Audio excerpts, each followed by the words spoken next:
abanywanyi b'umugambwe CNL barenga 10 bari bamaze indwi irenga bafunzwe muri komine ya Shombo mu ntara ya Karusi baraye barekuwe bamaze gutangishwa ihadabu ariko banegura ukuntu batangishijwe amahera kandi atakitanse bahawe muraza kubyumva. Nayo hariya mu gihugu ca Tanzania nagakuru keza mu ikambi yanduta inyuma yirekugwa kuri uyu wa gatandatu y'impunzi zirenga 50 zari zahagaritswe haraheze indwi. Abo bari bafashwe bagirizwa guhonyanga amategeko ababuza korora ibitungwa mu ikambi turaza kubashikanayo. Nayo nkuko mubimenyere ku misi yose ya gatandatu mukurikira ikigabane kw'isoko cy'umunani rw'amaradiyo Inzamba RPA na televiziyo Renaissance. Uyu munsi twaza kuraba uko ingingo ibuza abanyagihugu kuragira ibitungwa ku misozi iriko irakurikizwa mu gihugu kazi. Urakeneye kumenya makuru y'imvaho umviriza radio Inzamba agateka kawe ni kuri wezi 3 akaburungu inzamba.org. Ndasuye kora mutanongera kubipfuriza ikaze muri kano kanya inkuru imwe ukwayo duhere kuri no nkuru iciye ku masonga ivugwa mu bijanye n'ubutungane. Kuri uwa gatanu ku muhingamo hari umushikiriza manza wo muri parke y'intara ya Mwaro yafatanywe itonga ry'igiturire c'ibihumbi 100. Damien Ndabakenga yafashwe igihe yariko arashira mu mufuko igice ca nyuma c'ibihumbi 100 yatse umuburanyi mu rubanza. Uwo muburanyi akaba yaciye amuta mu mutego aramufatisha ariko atora ayo mafaranga. Ubu muri kino gihe uwo mushikiriza manza wa parke mu ntara ya Mwaro akaba yaciye amanukanwa i Bujumbura aho afungiwe kuri komisariya nkuru y'igipolisi icinyamiramabi mu kurindira ico amatoza ashika ko nko kwisoko ryacu Imwaro ribitumenyesha. Tubananye nano makuru abanywanyi 14 b'umugambwe CNL muri komine Shombo mu ntara ya Karuzi bari bamaze hafi indwi bafunzwe bararekuwe kuri uyu wa gatanu inyuma yo gutanga amafaranga y'ihadabu bivugwa ko atakitanse baronkejwe. Bari bafunzwe bagirizwa kuba bari mu migwi y'abitwaje ibigwanisho ivyagiriji ababanyi babo bavuga ko bidafashe. Ni inkuru tubaza Josephine Jones Nkunzimana. Bari bafashwe ari 14 kandi bose bararekuwe. 9 barekuwe ku munsi wa gatatu w'indwi turiko turasozera, abandi barekuwe mu nyuma babanje kurihishwa amafaranga y'ihadabu. Bari bahagaritswe bari mu ngoro y'umugambwe CNL muri komine Shombo mu ntara ya Karuzi. Abarongoye intwaro muri iyo komine babagirije kugira inama itemewe n'amategeko. Bari abagabo 11 n'abakenyezi 3 bisiguye bavuga ko inama zibera mu ngoro y'umugambwe zitarinda gusabirwa impusha canke ngo zimenyeshwe. Abo n'ubundi bemeza ko amategeko abibarekurira gukorera inama mu ngoro y'umugambwe ataruhusha basavye kandi atabamenyesheje. Abo bakaguma bereka ko abadasabirwa uruhusha rwo gukorera inama mu ngoro y'umugambwe ko ari abari mu makomite, ari nka komite yo ku mutumba irashobora gukora inama, nka komite muri zone irashobora gukora inama, gutyo uko amakomite azaragenda nibo bonyene barekuriye gukorera inama mu ngoro y'umugambwe ngo ataruhusha basavye. Bamaze kumvirizwa n'inyamiramabi yaciye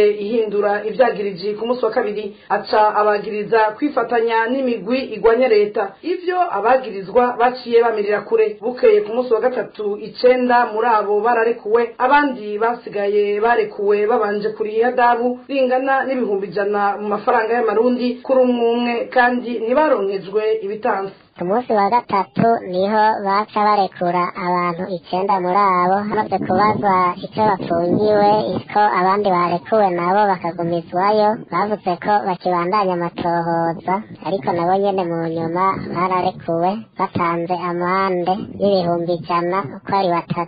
Radio Inzamba twagerageje kurondera kuri telefone Pierre Nizigimana mustaneri wa komine Shombo ngo atanga umuco ariko ntitwashoboye kumuronka. Mwishirahamwe Akate Burundi gishinze kugwanya ihohoterwa rya kirimwa muntu mu Burundi bavuga ko ubwo ari ubusuma bweruye bukorerwa abatavuga rumwe na leta. Iryo shirahamwe risigura ko kurekura umuntu ubanje kumusaba amafaranga nihagire n'igitansi umuhaka ivyemeza biteye kubiri n'amategeko. Tega amatwi Jean Claude Ntibura umunsi arongoye igisata kijejwe amategeko mwishirahamwe Akate Burundi. Twebwe muri Akate Burundi tubona yuko ari ubusuma bweruye buriko burakorerwa abanyagihugu cane no munsi bashaka kwereka yuko mu gihugu atakibanza bahafise, no kuvuga abanywanyi b'imigambwe itavuga rumwe na leta, kuko abo bantu bafatwa ataco bagirizwa kiboneka bakabarementaniriza ivyaha ngo bakoze.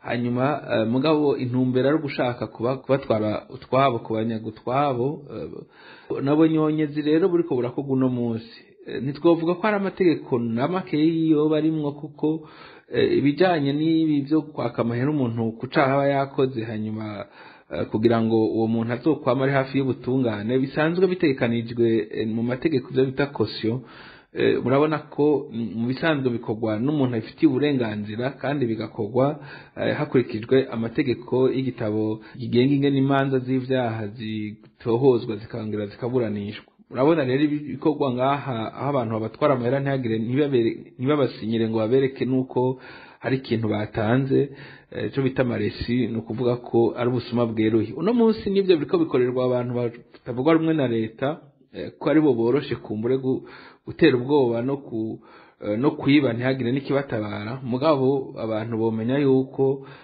umusuma atamugenza agira ejo bashobora bizokwaduka bifate mbere nabo bari ku butegetsi bariko baraba abanyagihugu rero bakwiye guhagurukira rimwe bakabogwanya ubwo busuma bakagwanya ababikora kugira ngo ivyo bintu biranduranwe n'imizi ntibisubire kuba mu gihugu kwikika inyuma y'imvo za politike bizohera haze ivyo abantu bapfa mu gihugu bari vyinshi haze ibindi nuko rero bose bobigwaniriza hamwe kuko nta numwe bizokwerera impunzi z'abarundi nazo zirenga 50 zo mu ikambi ya Nduta mu gihugu ca Tanzania zarekuwe ku muhingamo wo kuri uyu wa gatandatu abo nabo bari bafashwe kuwa gatatu heze bagirizwa kuba barahunyanze ingingo ibabuza korora ibitungwa mu ikambi impunzi zo muri yo kambi ariko zigasaba leta ya Tanzania gufuta ingingo zibabuza gukora imirimo ibaha amahera kugira bashobore kubaho ni nkuru tubaza Beni Akselakana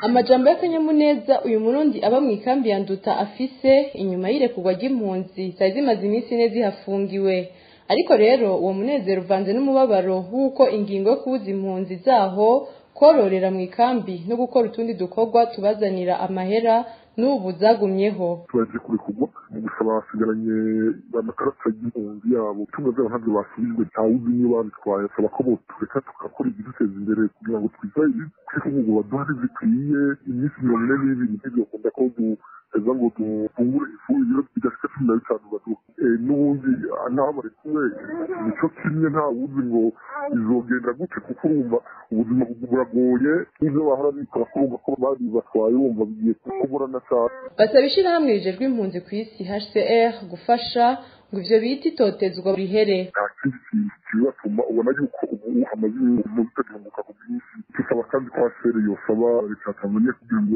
ikurikize amategeko yasinye mpuzamakungu gukingira impunzi kugira ngo tureke kumuduhoke uruganda rwo kumenyesha amakuru rwa Radio Inzamba ntirurashobora kuronka yaba urongoye ikambi ya Nduta yaba userukira HCR muri Tanzania ngo agire ico avuze ikambi ya Nduta mwomenya ko impunzi z'abarundi zirenga 65,000 arakoze Beni Akselakana muriko mukurikira amakuru kuri Radio Inzamba agateka kawe mu kanya turayabandanya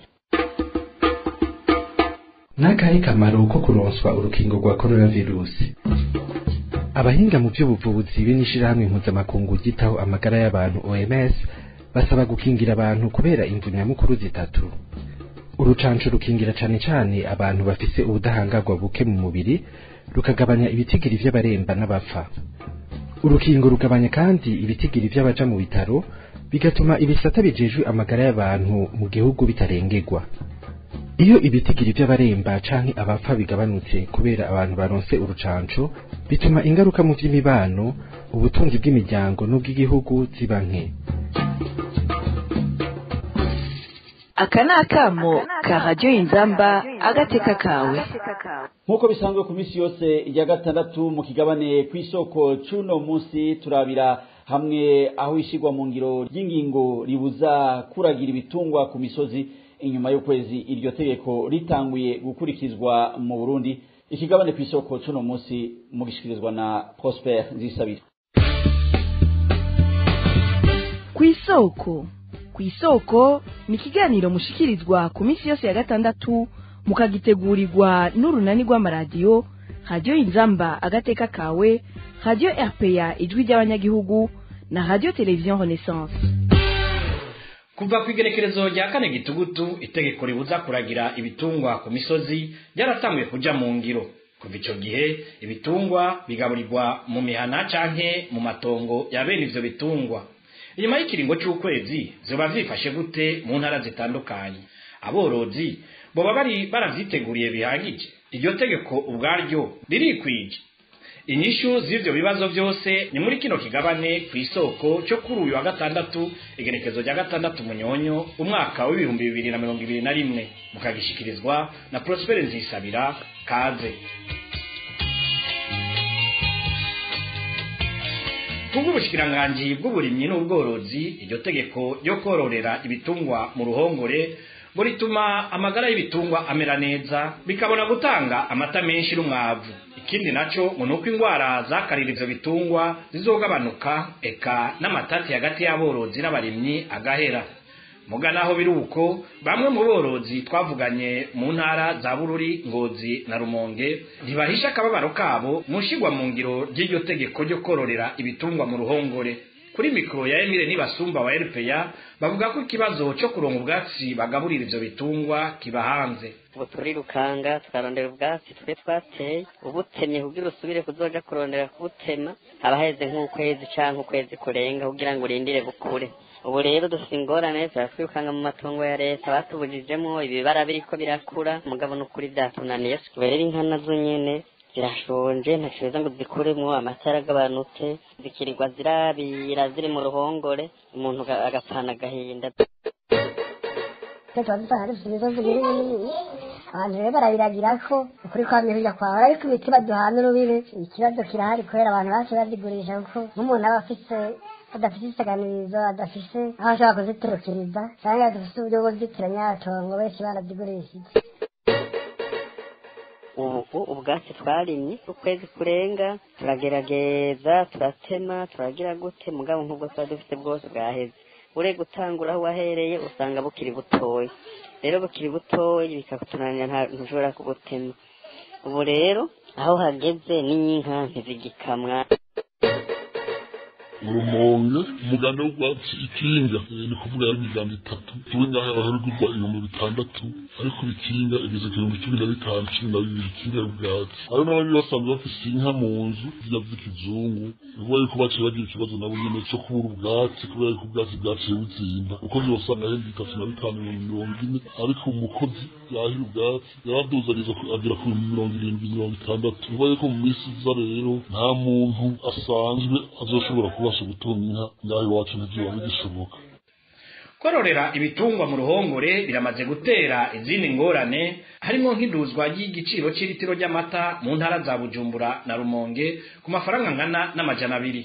Mu ntara ya Bubanza naho amakuru ava mu ntwaro aremeza ko imiryango itari mike yatanguye kugurisha inka n'ibindi bitungwa bito bito ku giciro gito cyane. Izo ngaruka zose rero ngo ziva mu kubura ingingo mperekeza y'iryo tegeko nk'uko bivugwa na Nibizi Jean Bosco umuganga w'ibitungwa. Aharavuga nko kutigisha no gushigikira aborozi.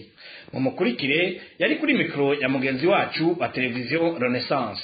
Tegeko geraho itegeko twebwe aborozi twokora iki? Iwacu urabona ahantu usanga bafise nka 50-60 ibintu bitoroshe kugira ngo baziragire mu ruhongore kuko bisaba uburyo bwinshi. Nuko bafise inka nyinshi uzigabana bakagerageza bakaronka inka 2-3 za kijambere kugira ngo bashobore korohera kugira ngo bazitungire mu ruhongore. Nabyo nyine kandi birasaba uburyo kugira ngo bashobore kurima ubwatsi. Aho rero bishoboka gute? Kugerageza kuraba mu mitumba aho bari bakumvikana bagenzi babo bakarima ubwatsi ku mikobeko, abadafise amatongo manini bagenzi babo bakaburima ku misoko hirya no hino n'abakabubagurira. Impanuro no haborozi byoroshe mugabo akagumye bagumako bagiye dusabe cyane leta y'u Burundi kikumwe n'ubushikiranganje burimo n'ubworozi bwa mbere kugerageza kwigisha abanyagihugu kwigisha abajya bahinga b'ubworozi ari bita ba veterinary makomene ivu yuko bashira mu mugambo ukomeye cyane wa insemination artificielle by'ushikira abanyagihugu ivu ko bashigikira cyane service veterinary ko ndazi ko zifise ikibazo gikomeye cyane mu buryo hanyuma ngahemeza aborozi yuko atotoka inkokora ahubwo bageze baje hamwe bashe kororera hamwe bakoresha amatongo bafise ni mato ariko baje kuyakura bagiye hamwe yofasha taroko naho nibaza yuko agahombo kanini mu gihugu ko cyane cyane ndazi yuko mu mwe bita mu gifaransa ma indicateur y'ubutunzi bw'igihugu n'ubworozi burajamwe cyo muri cyo nuko amata agiye kuzimba inyama agiye kuzimba cyane no kubura zinabure. mu kiganiro yahaye ikinyamakuru Iwacu umwigisha wa kaminuza y'u Burundi Patrice Ndimanya amenyesha ko ubworozi mu Burundi bwinjiza amafaranga yababa imiliyaridi 440 ku mwaka no kuvuga ibice 25% by'ubutunzi bw'umunyagihugu murimyi mworozi. Ni na hano rero duciye dusozera ikigabano ku isoko. Ndabaha isango mu kiganiro nk'iki kuwa gatandatu za naho butaha. cyari ikiganiro ku isoko.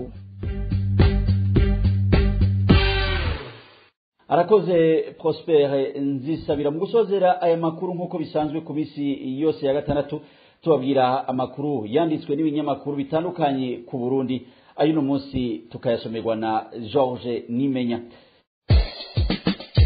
Amakuru yanditswe n'ibinyamakuru kuri radio Inzamba. Kaze nshuti bagenzi burano makuru yandikwa n'ibinyamakuru.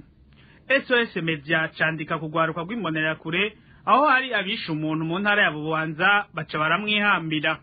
Iryo barajyabereye ku musozi Gahongere ku birometero 5 ugira ushike ku mugwa mukuru w'intara ya Bubanza hari kuwa gatandatu w'indwi iheze. Uwayibonye aravuga ko yamenye imwe mu mbonera kure zagandaguye uwo muntu. Iyo mbonera kure izi ku izina rya Dieudonné Hakiza. Inyuma yo kugandagura uwo muntu baciye bimba akanogo mu itongo ry'abapfu ryaho nyene Gahongere baca baramuhamba.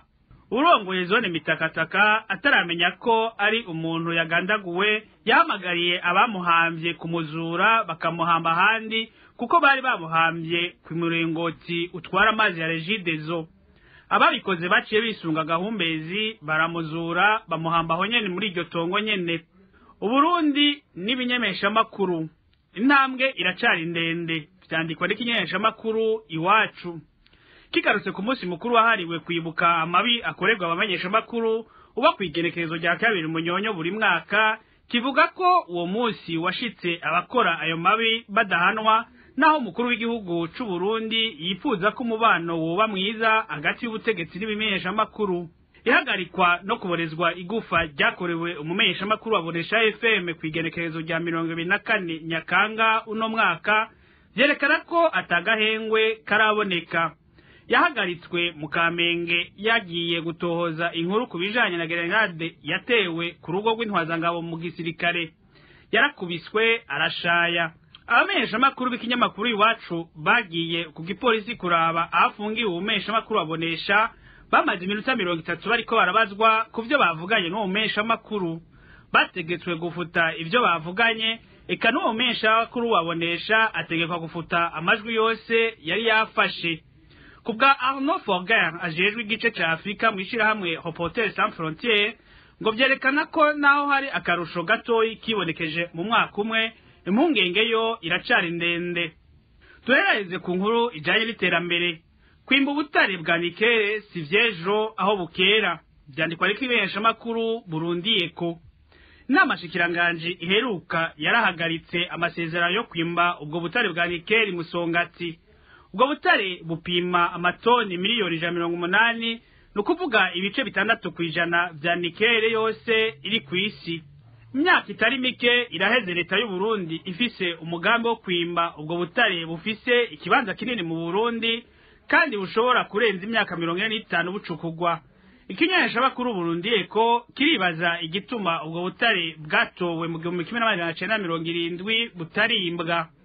Kiratanga inyishu zishoboka. Ubwa mbere no kutakora ku nyanja no kutagira umuyankuru ukwiye. Igihugu nigishika ku nyanja ibidandazwa bigaca bica mu mabarabara ku rugendo rw'ibirometero 1500 kugira ngo bishike Bujumbura. Ivyo bica bituma ibidandazwa bizimba. Ubwa kabiri icukugwa ry'ubutare bwa nikele rirazimvye. Ivyigwa vyakozwe ni Banki ya Afrika ije kwiterambere BAD mu mwaka wa 2009 vyerekana ko ku mwaka ho kwimbwa amatoni miliyoni 4 z'ubutare bwa nikele. Ivyo byose abakubaka ibintu vyinshi ahimbwa ubwo butare no kubaka ibarabara rigenda ikigoma. Ikindi n'ihindagurika ry'ibiciro vya nikele. Ubwo butare bukoreshwa cane cane mu gukingira ibindi vyuma ingese. Igiciro cabwo gihinduka buri gihe. Nk'akarorero mu mwaka wa 2007 itoni yagugwa amadolari 54,100. Inyuma y'umwaka umwe nukuvuga mu mwaka wa 2008 cari kimaze gukoroka kigera ku 950 vy'amadolari ku itoni imwe. Aho rero niho hagarukiye amakuru yanditswe n'ibinyamakuru. George Nimenya yabashikirije nkaba ndabipfurije kuroranirwa nagahindukira ni kuwa gatandatu za. Arakoze na mugenzi wacu George Nimenya. Ninonga harezo duce dusozera amakuru twari twabateguriye. Nkengurukire mwebwe mwese mwayakurikiye, nkengurukire bagenzanje bafashije kuyegeranya. Parfait mudasigana ndabifurije kugira weekend nziza.